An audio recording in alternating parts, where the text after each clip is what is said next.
मी doctor Vitthal Satav, नेत्ररोग तज्ञ, Akash eye clinic and laser center, Vimannagar, Pune.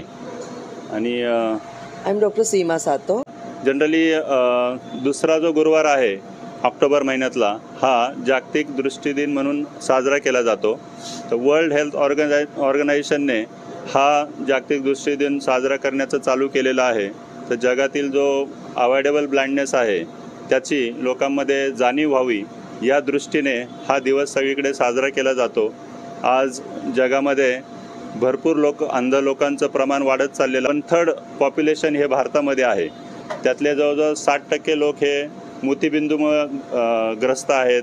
20% लोक जे आहे हे चष्मा किंवा रिफ्रॅक्टिव्ह एरर जे म्हणतो आपण त्याच्यामुळे दृष्टीने ग्रस्त झालेले आहेत. तर आजच्या या दिवसाचं औचित्य साधून आम्ही लोकांमध्ये ह्या दृष्टीदोषाविषयी जाणीव निर्माण व्हावी या दृष्टीने ही पत्रकार परिषद घेतली होती. तर कॅटरॅक्टवर भरपूर तंत्रज्ञान आता अवेलेबल झालेलंच आहे, पण आपला जो तरुण वर्ग आहे, जो 20% जे पॉप्युलेशन दृष्टीदोषामुळे ग्रासित झालेला आहे, तो तरुण वर्ग आहे. ज्यांना चष्मा दोषामुळं कुठे MPSC परीक्षामध्ये पास झाले, पुढं अडचण येते चष्म्यामुळे, किंवा रेल्वेमध्ये कुठे भरती झाले तिथे चष्म्यामुळे अडचण होते, MPSC UPSC अशा स्पर्धा परीक्षामध्ये त्यांचं सिलेक्शन होत नाही. तर त्यासाठी लॅसिक हे तंत्रज्ञान आता अवेलेबल झालेलं आहे. त्याच्यामध्ये सुद्धा फेमटो लेझर ही एक लेटेस्ट टेक्नॉलॉजी आलेली आहे, ज्यामध्ये फास्ट रिकव्हरी होते आणि अचूक नंबर घालवला जातो चष्म्याचा.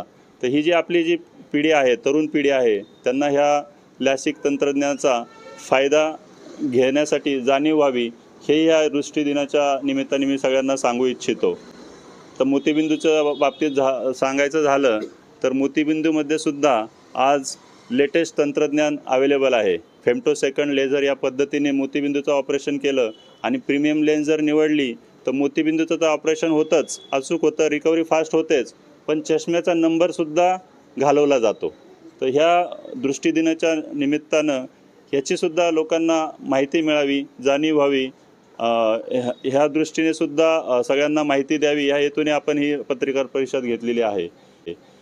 नंतर डायबेटिक रेटिनोपॅथी झालं, काचबिंदू झालं, हे असे आजार आहे यांना आम्ही सायलेंट थिप ऑफ व्हिजन म्हणतो. म्हणजे एखादा आजारामध्ये लक्षण जर असेल तर पेशंट दवाखान्यामध्ये जातो, पण ह्या 2 आजारामध्ये सुरुवातीच्या काळात लक्षणच नसतात, यांना आम्ही सायलेंट थिप ऑफ व्हिजन म्हणतो.